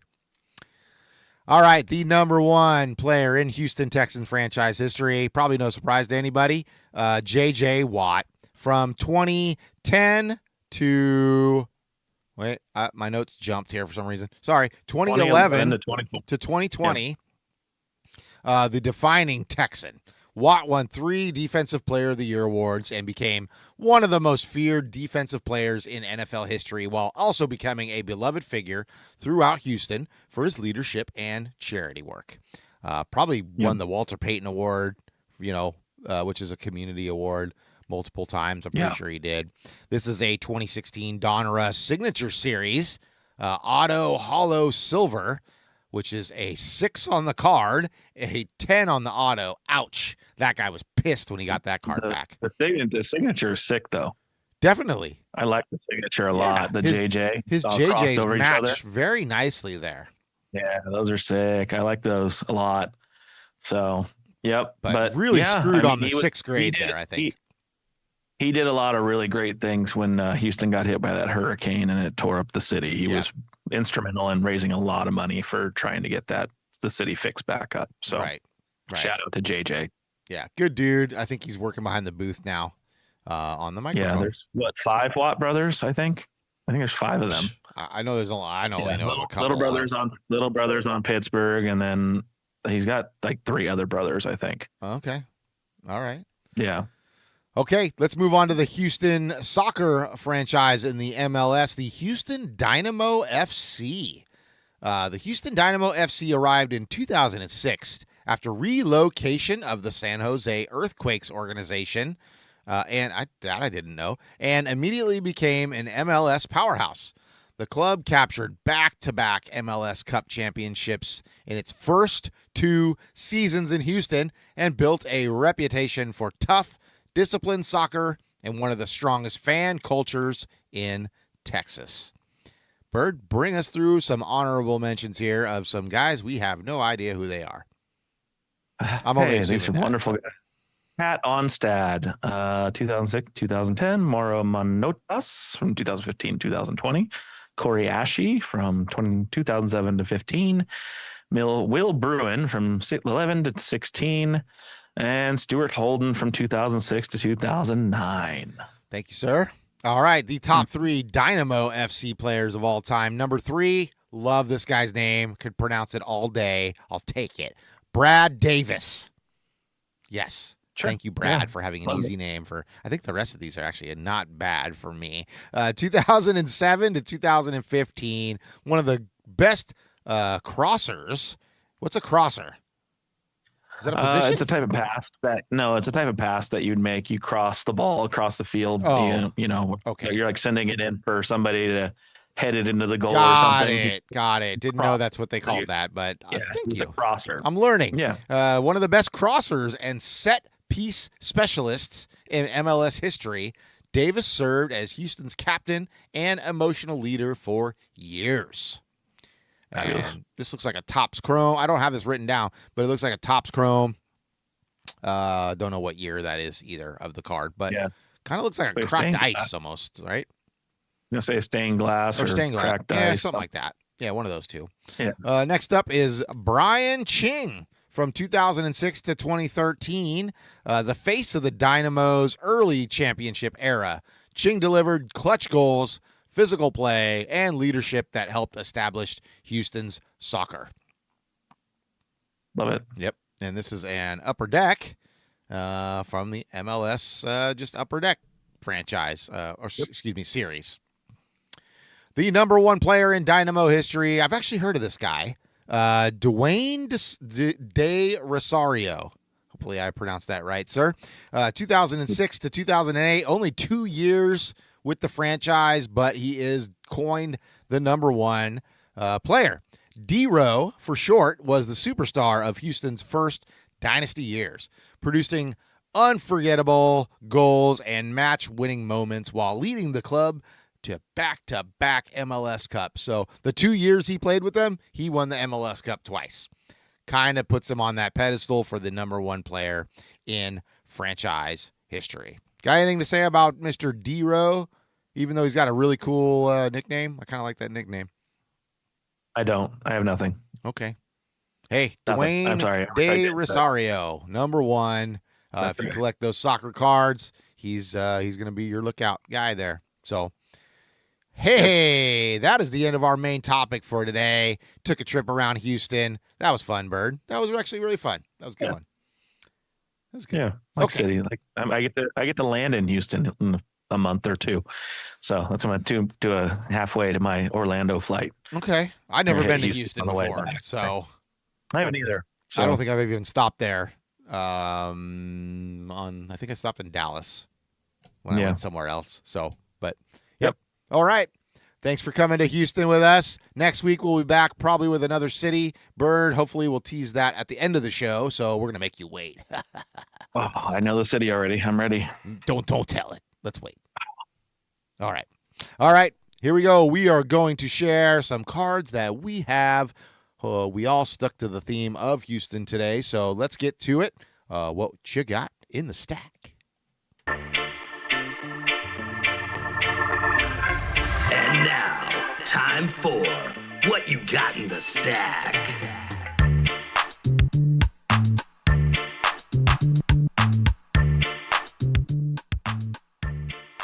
All right, what you got in the stack today? Today, what I am sharing, the number one card. I think we all got, let's see. Yeah, we got 3 cards each. Cool, that'll work. The number one card for me, I do have a graded card to share today. It is from the 2024 Prism Monopoly Pack. It is a Gold Millionaire Shimmer of... Oops, didn't mean to have that stinger kind of pop up there. That's all right. Of Alperen Şengün, the current center for the Houston Rockets. This is, I believe it's numbered. Hold on. Yeah. Is this numbered? It is numbered. This is number 262 of 500. Got it right here. Prove to you it is mine. I love it. I don't know if Bird brought his cards with him. He's just been kind of uploading on lately. I did not. That's all right. No, I've been uploading. I believe they're yours. Don't worry. They are definitely mine. I believe you. You can see the sleeve. You can see the sleeves they're in on the pictures I take. No, that's not a real thing. Yes, it is. Did you know that Alperen Şengün was named the most overrated player in the NBA by his peers? Really? Yeah. Yeah, and I'm not too happy this card got an 8. By the way, I was kind of pissed off when it came back an 8. I'm like, are you kidding me? Are you kidding me? It was a brand new card. Yeah. Like, how's it get an 8? The center looks good. Like, I need some subgrades here. I need some explanation here. PSA. Yeah. All right, Bird, what you got in the stack? All right, this next guy was on our list. He was an honorable mention. He was not a top 3 for the Astros, but it is the Nolan Ryan 5,000 strikeout card This was, I don't know what year this was. I'm glad that was 1991. Yeah, I was gonna say like 90, 91. 91. Yeah. So, but yeah, so that was I thought we'd bring Nolan in there because he deserves to be on as many cards as possible because he's a stud. So I just read this somewhere. I don't know, it just popped up somewhere, and I was reading there is a card of one of these 5,000 strikeouts, or you know how there's like a series, right, with Nolan Ryan on this from the set. There's an error card from one of these. I'm not sure what the error was, and I don't know if it's exclusive to this Houston one or if it's on one of the other ones, but you might want to look through the ones you have. And I know I have like 4 of these ones right here, just this specific card. And I'm glad you put it up there because I was about to grab that card until I looked in the notes. I was like, Bird already did that one, so let's grab something else here. But all right, nice 5,000 strikeouts. Definitely a great card there. I got it. Yeah, that's one of the actually most valuable ones of that set, Bird. Just FYI. Yeah. Okay. Yeah, I've got like 3 of them. What I am sharing is a guy I respect, but I just don't like because of his cheating. But I do respect him. He was number 2 on the Houston Astros list there. It is Jose Altuve. This is from the 2025 Topps flagship. It is the team color parallel, as you can see there. I think I only pulled 2 of those team color parallels all last year. One was like a guy on the Cardinals, some pitcher, and then the other one was Jose Altuve. So actually a pretty cool card, I have to say. I do love the team color match cards. They look nice. Yeah. They're really cool. Yeah, that's a good looking card. Yep. All right. What's your next one, Bird? All right, the next card I have is a 1995-96 Flair, spelled F-L-A-I-R, not Fleer, of Mr. Clyde Drexler. So I thought he was, also in that, Houston honorable mention, honor roll, if you will. Yep. Yeah, but it's a very cool card. It's hard to tell the shimmer on it. It's kind of an old school version of the like hollow kind of situation. All this stuff in the background, the pinks, the oranges, it's all very shiny. And what year was that? 95, 96. Okay. Yeah, kind of when they started that whole hollow business and shimmer business there. Yeah, it was kind of the early days of it. So, all right. Lettering and whatnot. So, yeah. My last card I am sharing, I did take the football route. And this is an orange parallel in the Phoenix. I think it's last year's Phoenix football of CJ Stroud. Probably going to make that list here in a few years, I would guess, at least the honorable mentions list. He is a good quarterback. Didn't have the greatest second year, but, does have all kind of the tools to get the job done. So hopefully I'm wishing the best for the kid. I like his game. I do like the way he plays. He's a good quarterback. Yep. No.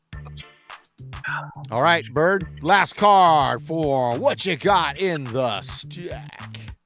All right. So this is not an 84-85 rookie card. No. It is a later Upper Deck series, I'd guess 90, 91-ish, 92-ish, somewhere in there, of Hakeem, the Dream, Olajuwon, but it is the 84-85 rookie years series out of that set. And so just I knew he'd be a top guy, if not the top guy on that list. But I felt like he needed some representation here.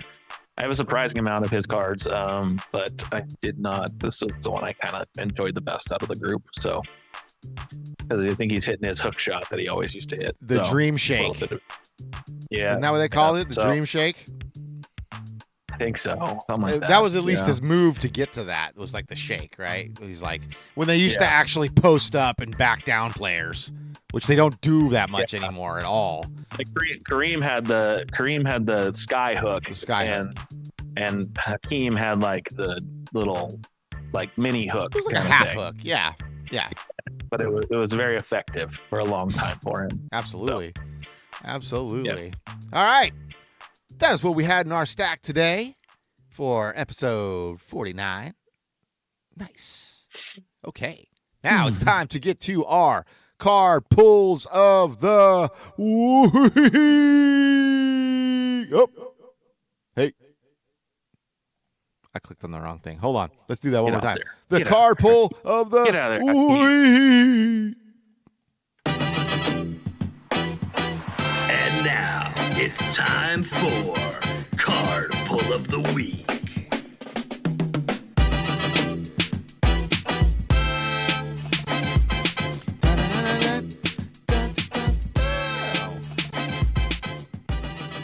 All right. I kind of hijacked this segment, brother. I see that. I just actually scrolled the notes for the first time. I was like, holy crap. Yeah. Well, I had a good week. What can I say? I felt like I know. I felt like I was disrespecting the cards that I pulled if I did not put them on there. So that's kind of how I felt about it, all right? But you go first since you got one card pull. You stuck to the rules here. So I did. Yeah. I thought, ooh, that is something else. Okay. Well, that's okay. I want to cut it off quickly so that you can get to your 27 cards that you pulled this week. All right. So this guy doesn't get a lot of love, wide receiver. But I pulled this randomly out of a. Shut up, man. Sorry, that was supposed to be like a 5 seconds earlier. I went on a pack cracking roll this week because I was having a crappy week and I felt like just opening some packs to blow off steam. And this is one of the cards I happened to pull, and I was like, well, that's serendipitous. But I got a Christian Kirk on the pink parallel, 141 out of 250. So I just thought, you know what? It wasn't actually probably the best card I pulled this week, but it fit the theme and it's a cool card and it's numbered, so always a win. Yeah, not a bad one to actually get like the theme. Now, what do they call that? Parallel, do you know? Is it the pink like wave? I think it's like a wave of some sort. I don't think it is a wave, actually. I don't think that's what they call it. Yeah, I can find out while you're talking about 312 cards. When it's numbered to 2, I can BS about your card for 10 seconds while you look it up. So it's 141 of 250. I see there. So that'll break it down when you're actually looking it up. I'll get it. I'll pull it. Just a second here. I've got it all labeled out, and except I don't know what number he is. So out of 250. Of 250, yes, sir. Pink wave. Pink refractor. Actually. No, I think it's actually a pink refractor. Let's see. Hold on. I'm gonna look at. Nope, not refractor. Pink. That is somebody uploaded a golden wave into a pink wave. Cool. Good work. Whoever did that. Jeez, you guys do better. Okay. Let me go pink. Oh, there we go. Pink wave. No, I'm on Sports Card Pro. Pink wave. That's where I track all my cards, but yeah, it's a pink wave. I got eyes, pal. Yep. I told you. I got eyes, pal. Yeah. I can see that. I'm here for you. All right. And despite what Bird said, having 27 cards, no, it's not 27. It's 6. Yeah. Okay, there's only 6, so bear with me. But I pulled some good cards this week. What can I say? First, let's start off with the other Bowman 25-26 mega box that I opened. Got a couple good Mojo parallels. Let's start off here with the first one. In many mock drafts I'm seeing for the NBA draft coming up here next month, projected to be probably the number 2 pick to Utah, Darren Peterson, and he's from my favorite college team, Kansas, by the way, and he's supposed to be, a really, really good player. This is a Bowman first Mojo, so I had to throw it up on the list, and this was leading the candidate because it was the first card pull of the week, and I was like, oh, that's it. There's my card pull of the week. Then I opened another pack, and I got this card. It is the Mojo parallel of the Com Knipple rookie card, and that one just took precedent. It's worth more, right? It's the card pull of the week. Oh, but then I opened up another.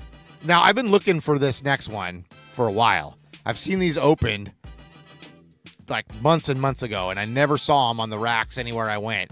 But this 26 Upper Deck Space Jam. Yes, you heard me right. Space Jam 30th anniversary. It's the Cosmos parallel of Michael Jordan. I didn't pull a Jordan auto, which you can pull out of these little things. And all the other cards are all cartoons. They're all the cartoon cards. Michael Jordan's the only real person, player, whatever you want to say, in this entire set. And I pulled one of the parallels in the Cosmos parallel of it. But then I started getting into the Bowman baseball. The brand new Bowman baseball 2026 that just came out. Pulled a bunch of good cards out of that. Starting with this one, Connor Griffin. The number one, as you see right on the card there, the number one prospect in the top 100. So I pulled that one, probably about a $15 to $20 card. I also pulled the Big Chase kind of Bowman first. Ethan Holiday, Matt Holiday's kid, on the Bowman Chrome Bowman first, which is about a $20 card as well. And then the Big Booyah, as I like to call it, the Minnetonka Morikawa. Everybody's chasing this guy. I pulled the Red Label rookie card. I even looked this up on the app I use, Price Charting. Check out what it says. I screenshotted it for you. It says it's worth about $285, Bird. Look her there. Now, I did find some on eBay that they're selling for much less than that, but about the lowest one I found was about $150. But most of them are going for about $200 to like $170. So definitely paid for every single thing I bought this week. Let's just put it that way. Yeah, for sure. All right. That was the end of our card pulls of the week. And I'm sorry I definitely hijacked that. What can I say? That's okay. I pulled it's a all lot good. of good cards, buddy. I had to share. Where else am I going to share all the cards that I pulled this week that were good, right? And just narrowing those down to one, I just feel like I wouldn't have done justice for all the other ones. All right, let's go on our next venture, our next journey, which we love. Bird's been helping me out with this as of recently, which I'm sorry, buddy. I thumbed through those, but I did not add any of those. So you'll probably see those on the next week's Dort Report. But let's get to it. It's the Dort Report. Dort has to. Oh, crap. Hold on. I didn't have the stinger up there on the screen. Way to go. Sorry. It's just a lot going on here. There we go. All right. Let's start this over. Here we go. Dort has to hoist one up. And he knocks it down! Lou Dort with a Hail Mary as the shot clock was expiring. It's time for the Dort Report. Lou Dort. And Lou Dort with the backdoor cut.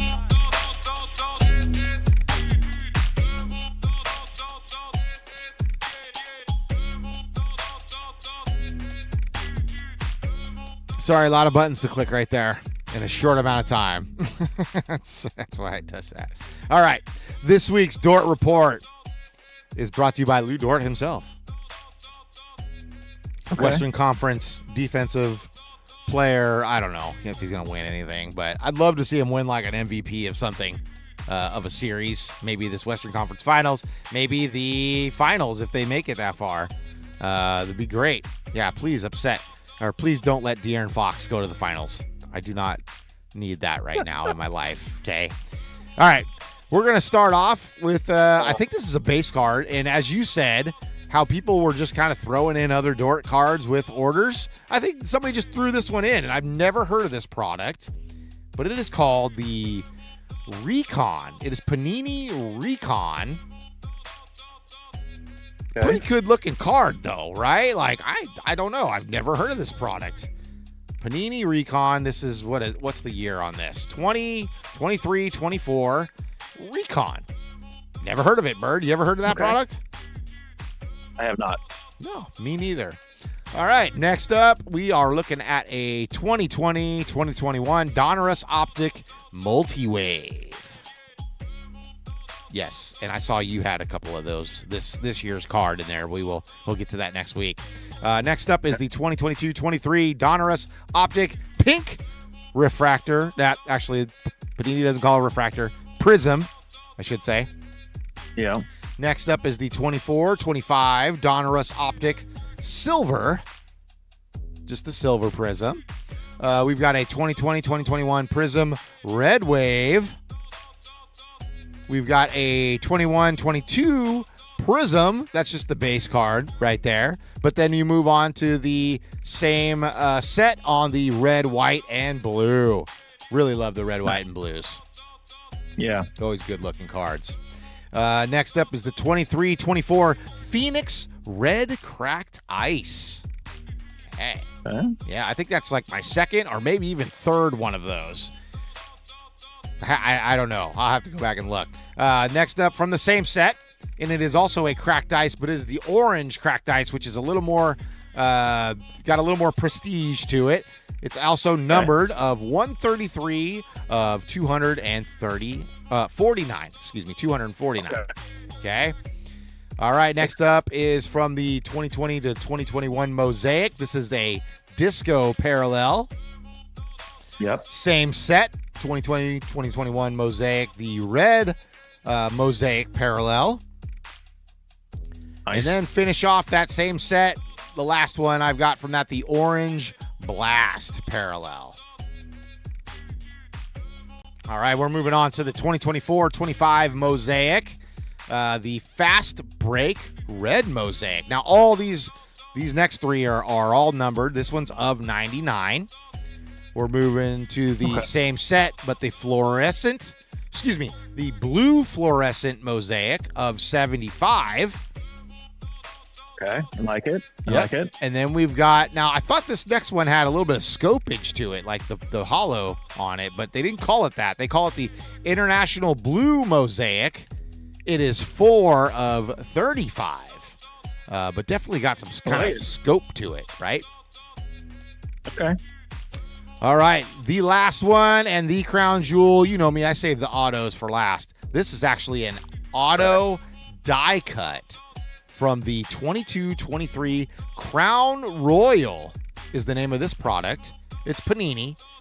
The Crown Royal Blue Auto die cut, number 14 of 75. Okay, I like it. Nice. Good Dort section. Good Dort all over. Yeah. Dortness. It's Dortness. It's the Dortness. Dortness. I love you, Dortness. That's it. I love it. Love it.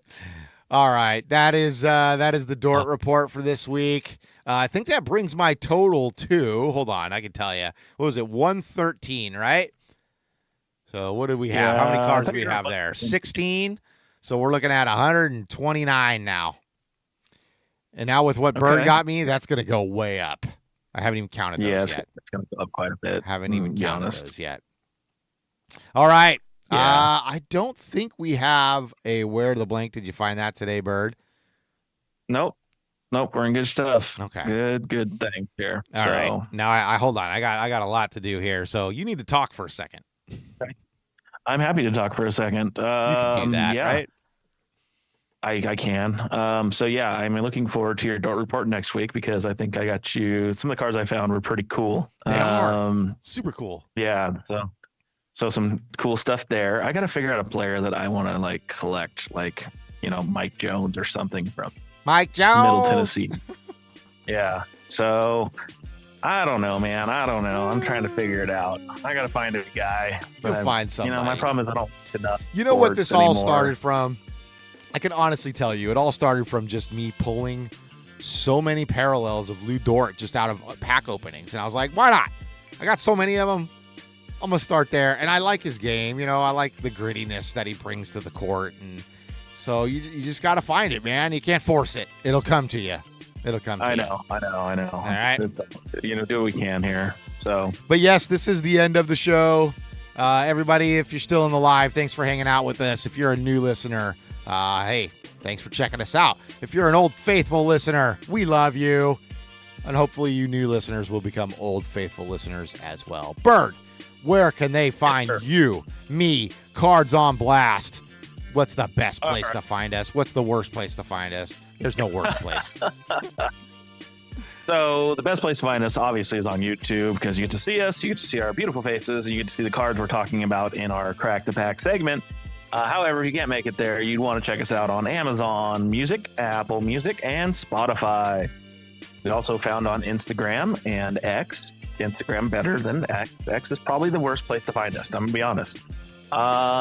Because I just don't have the time in my life to update all of our socials enough.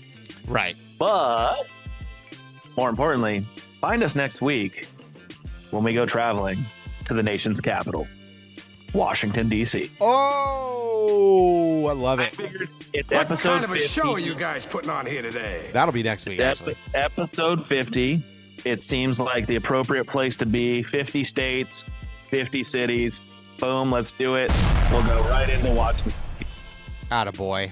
Way to correlate that. That's great. I love it. See, where I lack, Bird, he accentuates for me. Thank you, sir. Well, hey, this has been quite a journey. We went to Houston. We drove around. We checked out all the sports teams in Houston. We saw the shuttle launch. And now we're back down to earth. That's it. We've reached the end. That's it, man. Well, thanks for hanging out with us today. For that guy, Bird, right there. For me, JT. Hey, we'll see you guys next week. See you next week. Bye-bye. Bye-bye. Okay. All right. No, seriously. I think I'm done. Woo, I think we're done. I think that's good. You finished? That's it, man. Game over, man. It's game over. What the f*** are we gonna do now? What are we gonna do? Maybe we could build a fire, sing a couple of songs, huh? Why don't we try that?